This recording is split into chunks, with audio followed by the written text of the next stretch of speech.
Mereka pun akhirnya berjalan keluar kamar menuju pintu belakang. Bagaimana mereka tahu? Tanya Rianti pada Wulan yang sudah berdiri di dekat pintu. Sepertinya Pak Odi mendengar suara teriakan tadi. Berarti kita semua salah ya? Maaf, ucap Rianti seraya menatap Gladys yang ada di dekatnya. Buka pintunya, Lan, perintah Rianti.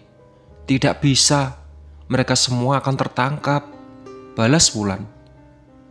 Apa ada anak buah Pak Odi di luar? Wulan menganggukkan kepalanya. Jadi gimana ini? Tanya Rere. Kenapa kita tidak bisa tembus tembok atau terbang aja? Kayak Wulan, imbuhnya. Apa Non belum memberitahu mereka? Tanya Wulan pada Rianti. Memberitahu apa? Tanya gadis. Sudah sebagian, balas Rianti. Sebagian? Joy kebingungan. Rianti membalikan badan menghadap Jo dan Gladys. Sebenarnya kalian sedang berada di antara hidup dan mati. Apa?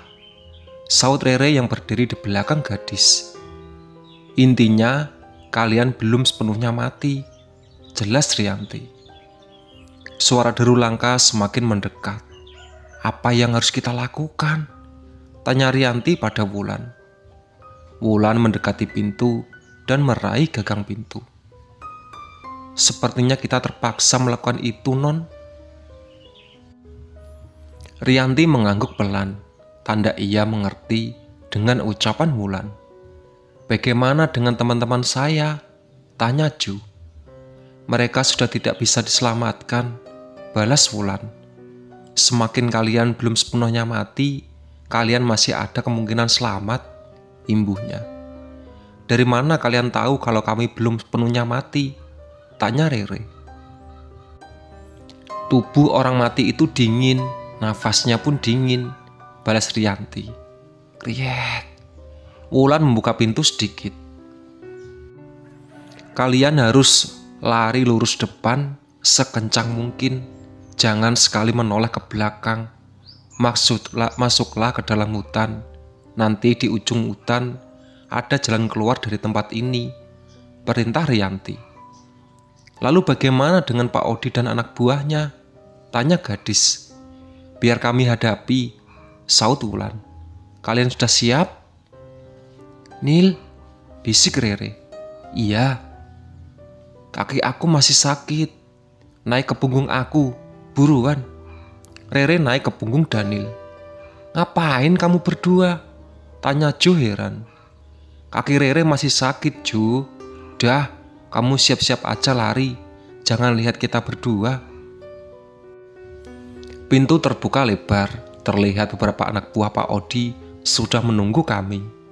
Wulan melayang dengan cepat menghalau mereka diikuti Rianti.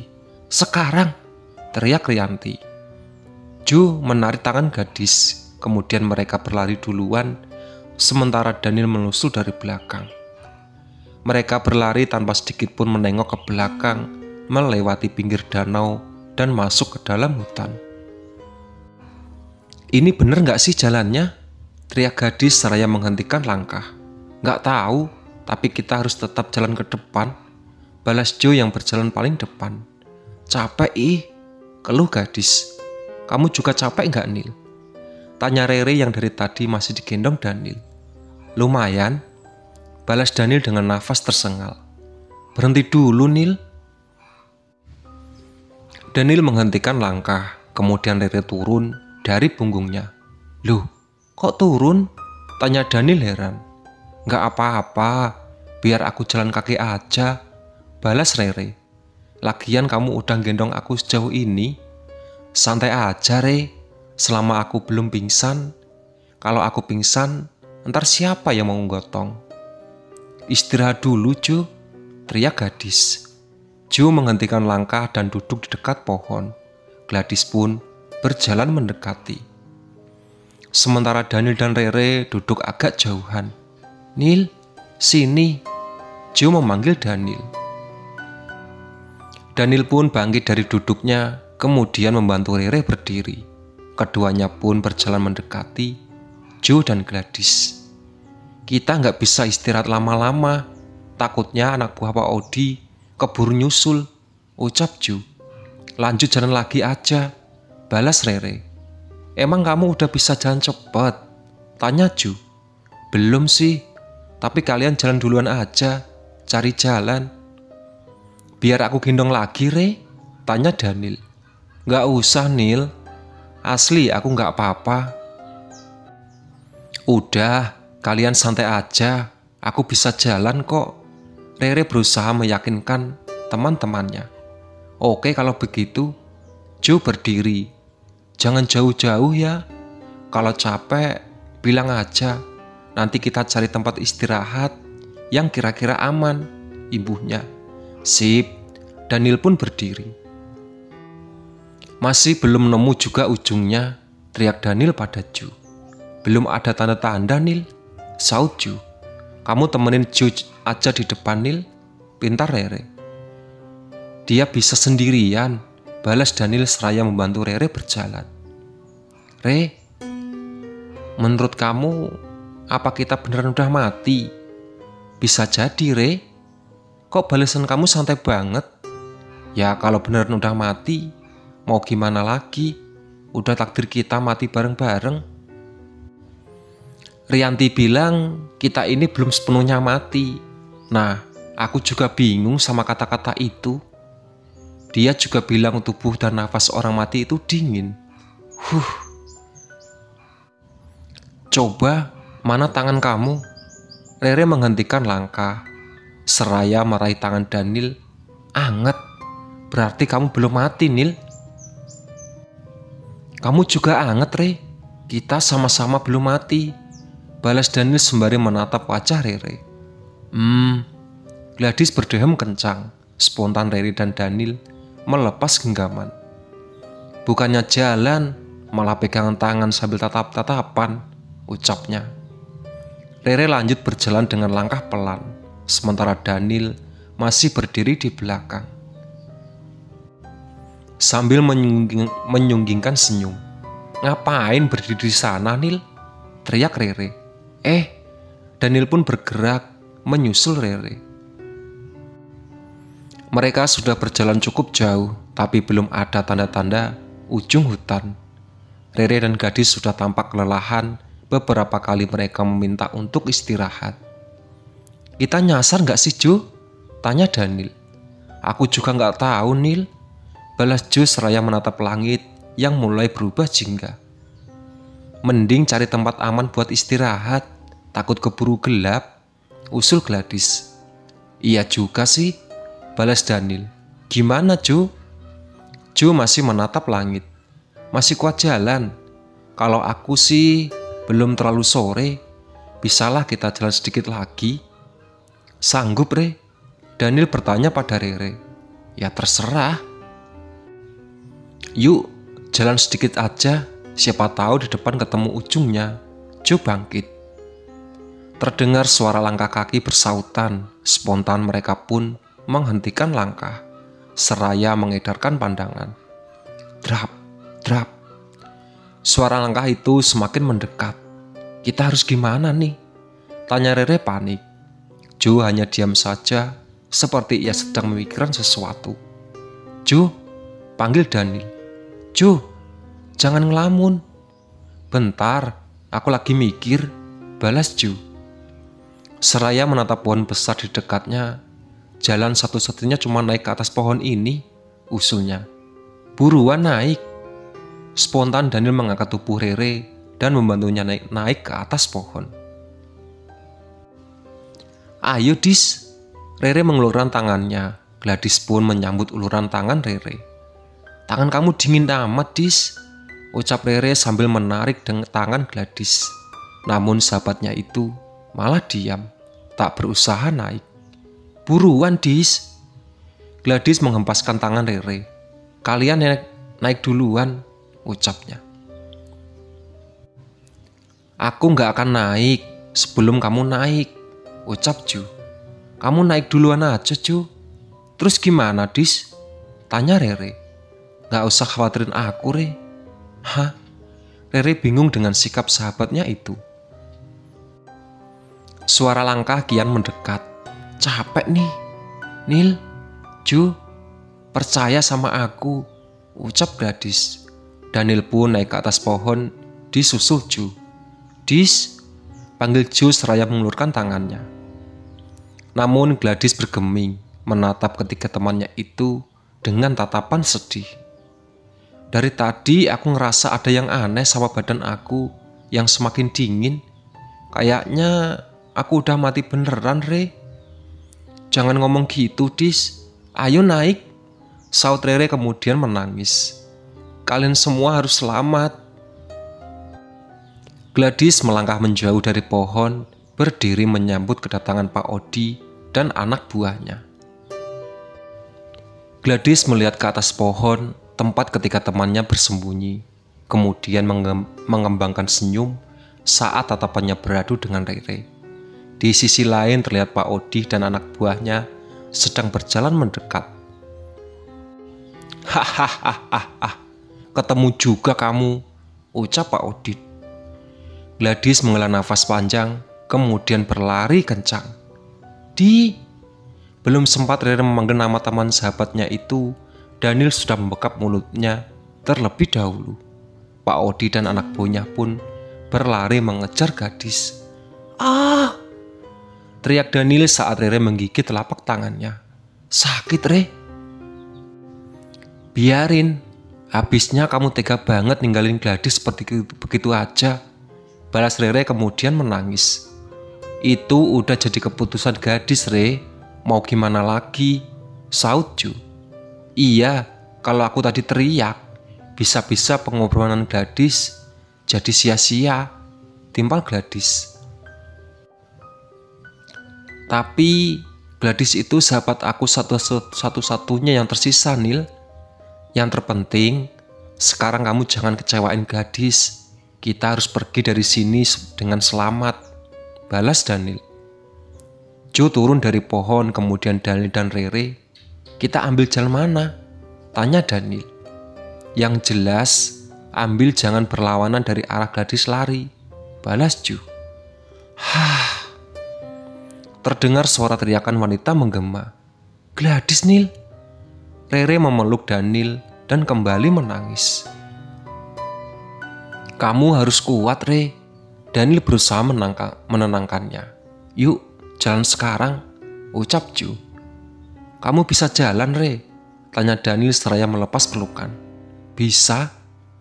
Mereka pun mulai berjalan, kembali menyusuri hutan yang sudah mulai gelap.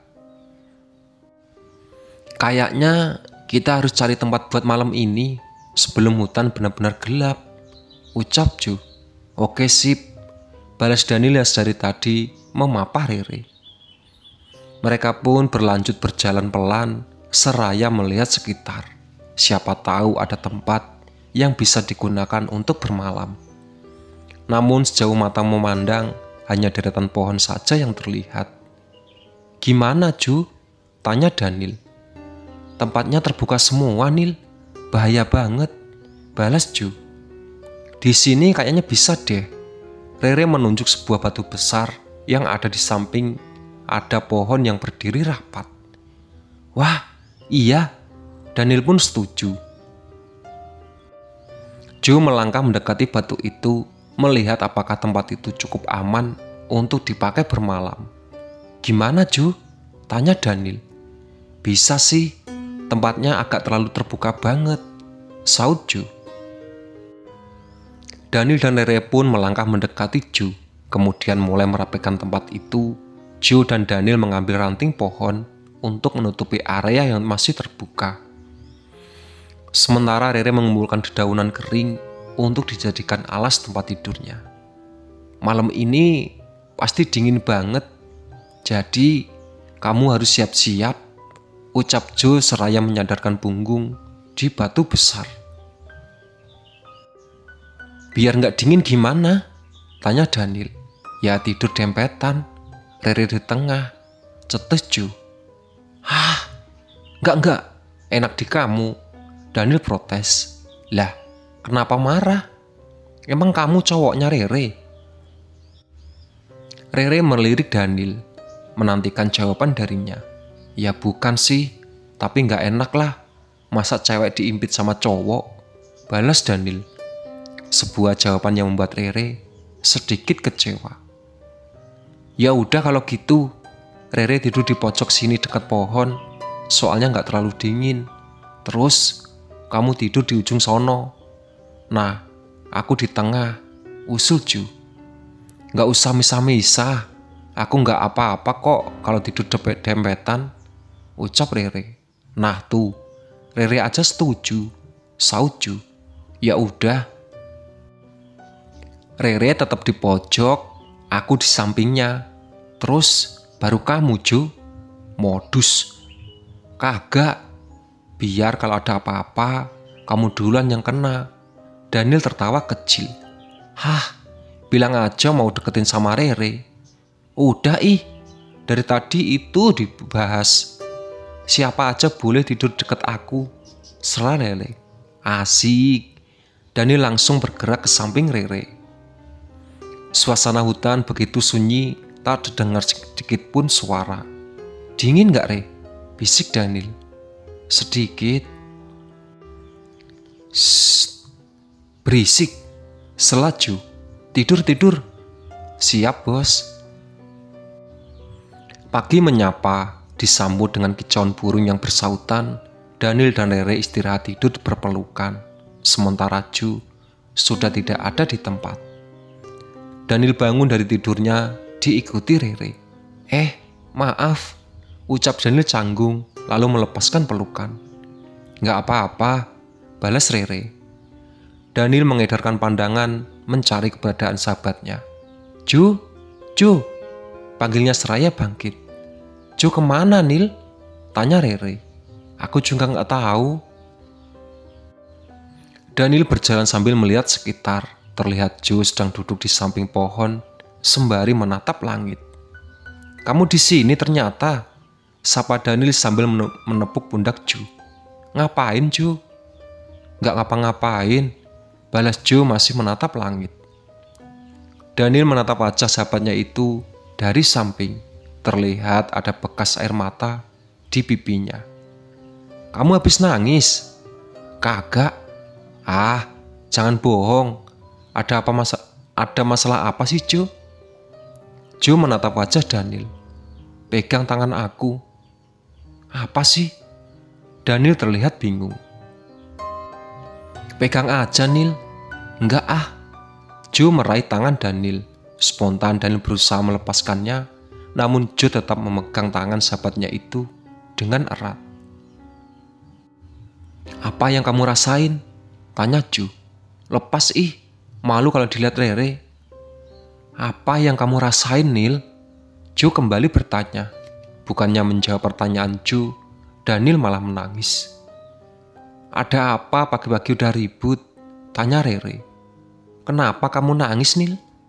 Gara-gara aku, balas Ju. Aku gagal Re. Maksudnya, badan aku udah dingin.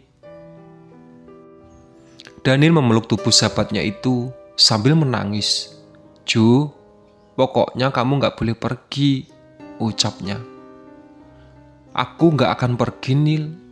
Aku bakal nemenin kalian sampai bisa selamat dari sini. Suara tawa menggema, merusak suasana haru. Ternyata kalian ada di sini. Pak Odi tiba-tiba muncul dengan keberadaan anak buahnya. Sontak, Rere pun berlari mendekati Daniel dan Ju. Bruk. Aduh, Rere pun terjatuh dengan gegas. Daniel berlari mendekati dan mengangkat tubuhnya. Kalian cepat pergi, teriak Ju. Daniel berlari meninggalkan Ju sambil menggendong Rere. Air mata terus jatuh di pipinya, memikirkan bagaimana nasib sahabatnya itu. Kekhawatiran Daniel ternyata benar. Dari postur tubuhnya saja, Ju bukanlah tandingan Pak Odi. Hanya 2 pukulan saja, ia sudah tersungkur ke tanah hingga tak sanggup lagi berdiri. Pak Odi memerintahkan beberapa anak buahnya untuk membawa Ju yang sudah tak berdaya. sementara ia pergi mengejar Daniel dan Rere. Dari kejauhan Daniel melihat ada cahaya terang. Ia mempercepat larinya menuju cahaya itu. Tanpa sedikit pun menoleh ke belakang. "Maafin aku, Nil," ucap Rere pelan. "Bukan waktunya minta maaf. Sekarang yang penting kita selamat," balas Daniel setelah ia berlari melewati ujung hutan. Sebuah pemandangan berbeda terpampang di hadapan mereka. Padang ilalang yang sangat indah. Daniel terus berlari melewati deretan ilalang. Langkahnya terhenti saat di depannya sudah ada jurang. "Nil." Rere menatap wajah Daniel yang tampak kelelahan. "Maafin aku, Re. Kayaknya kita salah jalan," balas Daniel. "Turunin aku, Nil." Rere pun turun dari gendongan Daniel dan berdiri di sebelahnya. "Gak apa-apa, Nil. Ini bukan salah kamu kok." Daniel menggenggam tangan Rere. "Re, sebelum terlambat, aku mau ngomong sesuatu." "Iya." "Aku suka sama kamu, Re. Dari semenjak kita tersesat berdua di hutan." "Aku juga, Nil." Mereka pun berpelukan.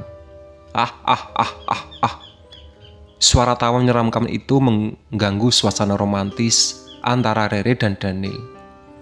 Seketika itu mereka melepaskan pelukannya, menatap ke depan, menyambut kedatangan Pak Odi. Pak Odi pun muncul berjalan perlahan ke arah mereka. "Kalian mau kemana?"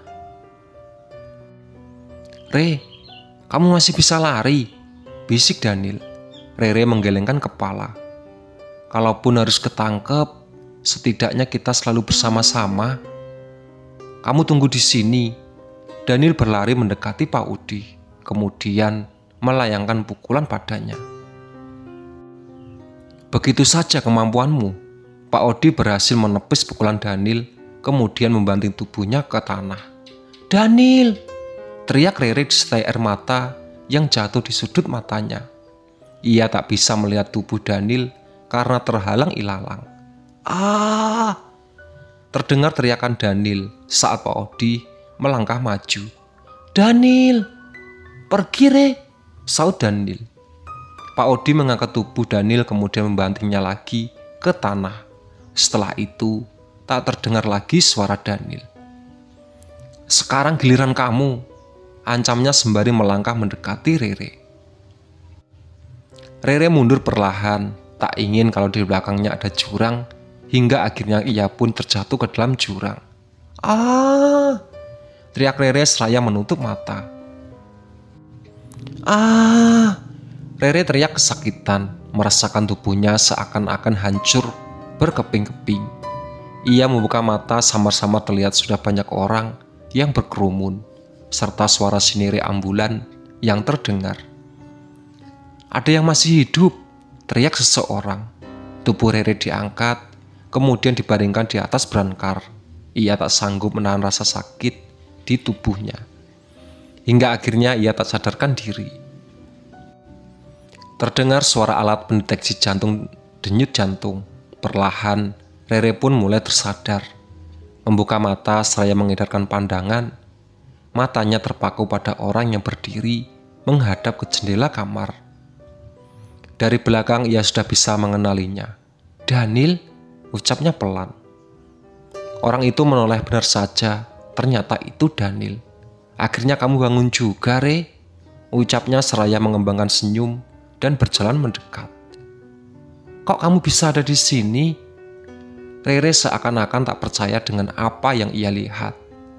"Aku juga selamat dari kecelakaan itu, Re," balasnya seraya duduk di samping Rere. "Yang lain?" Daniel menundukkan kepala. "Mereka semua gak selamat." Ia meraih tangan Rere lalu menciumnya. "Yang penting kita berdua selamat. Sesuai apa yang mereka mau, Re." Daniel berdiri. "Kamu bisa jalan." Rere menggerak-gerakkan kakinya. "Sakit, Nil?" Harus sering digerakin biar gak sakit.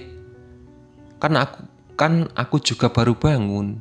"Ya udah, sini aku bantu." Daniel membantu Rere duduk di ujung brankas. kemudian melepaskan alat-alat yang menempel di tubuh Rere. Kamu mau ngajak aku kemana emangnya? Jalan-jalan di taman rumah sakit aja. Oh, Rere mencoba berdiri, namun rasa sakit di kakinya membuat ia harus kembali duduk. Aku gendong aja ya? Kamu yakin? Yakin. Daniel menggendong Rere, kemudian berjalan ke arah pintu. Saat pintu terbuka, sebuah cahaya menyilaukan menerpa wajah Rere. Spontan, ia menutup mata. Udah sampai, bisik Daniel. Cepet amat, balas Rere seraya membuka mata. Loh, ini di mana, Nil? Ia bingung saat melihat di hadapannya sudah ada jurang. Nil? Akhirnya, kamu bisa bertemu teman-temanmu, ucap Daniel dengan suara lebih berat. Sontak Rere menatap wajah Daniel, ternyata itu bukan Daniel, melainkan Pak Odi. Lepasin! Rere berontak berusaha lepas dari gendongan Pak Odi. Kamu tak akan bisa lepas. Pak Odi kembali melangkah ke depan, lalu melompat di dalam jurang. Ah! Teriak Rere, kemudian semua menjadi gelap. Re, bangun! Daniel membangunkan Rere dengan menggoyang-goyangkan tubuhnya. Perlahan Rere membuka mata. Nil! Ia pun langsung memeluk pria yang dicintanya itu. Aku kangen sama kamu. Cielah, saut suara di belakangnya. Spontan Rere menoleh, ternyata itu Laura. Ra? Teriak Rere. Kamu kok bisa balik ke sini, Re? Tanya gadis yang duduk di pojok ruangan. Emangnya ini di mana? Rere kebingungan. Ini di basecamp villa, balas Rianti. Tempatnya Pak Odi menyimpan semua tawanannya, imbuhnya. Hah? Perasaan tadi aku ada di rumah sakit. Kamu dibawa Pak Odi ke sini? Saut Ju. Iya, kenapa aku malah balik lagi ke sini? Tanya Daniel. Tadi kamu yang ngajak aku, Nil. Ah, masa? Aku udah lama di sini. Beneran. Pak Odi itu sosok yang pandai mengelabui orang. Dia bisa berubah jadi siapapun. Jelas Rianti. Cuman aku bingung. Pas tadi meluk kamu, kok badan kamu masih anget sih, Re? Tanya Daniel. Ya, mana aku tahu. Dia belum sepenuhnya mati. Balas Rianti. Maksudnya, saut Rere. Tubuhmu masih hidup, hanya saja jiwamu terjebak di sini. Jelas Rianti. Apakah ada cara untuk mengembalikan jiwa Rere ke tubuhnya? Tanya Daniel. Sulit. Belum pernah ada yang berhasil lolos dari sini. Kamu tahu sendiri kan bagaimana kekuatan Pak Odi? Kenapa Pak Odi begitu kuat? Saat hidup, ia sudah melakukan perjanjian dengan jin ilmu hitam. Biasanya kami sebut genderuwo. Efek dari perjanjian itu membuat Pak Odi berubah menjadi genderuwo saat ia mati. Ia diperintahkan untuk menjaga daerah sini, untuk mengambil jiwa-jiwa orang yang tersesat, seperti kalian. Nantinya akan dijadikan anak buah atau pelayan. Bahkan bisa saja dijadikan makanan untuk menambah kekuatannya. Jelas Rianti. Makanan? Aku gak mau dimakan sama Pak Odi, Nil. Ucap Rere ketakutan. Tenang, Re. Pasti ada jalan keluar. Balas Daniel. Sekarang, apa yang bisa kita lakukan untuk menyelamatkan Rere? Tanya Laura. Tidak ada. Dia hanya tinggal menunggu kematian itu datang. Balas Rianti. Ah! Terdengar suara teriakan di atas. Suara apa itu? Tanya Rere bingung. Suara salah satu teman kamu. Balas Rianti. Teman? Rere mengedarkan pandangan, menatap wajah temannya satu persatu. Wanda kemana? Itu suara Wanda, Re. Balas Jessica dengan kepala tertunduk. Kita semua akan mendapatkan giliran. Masalah waktu saja. Beruntung kamu mendapat giliran terakhir. Ucap Wulan yang berdiri di samping pojok ruangan. Itulah sahabat cerita dari Siapa Yang Mati. Tamat ya. Ditunggu cerita horor selanjutnya. Oke. Assalamualaikum warahmatullahi wabarakatuh.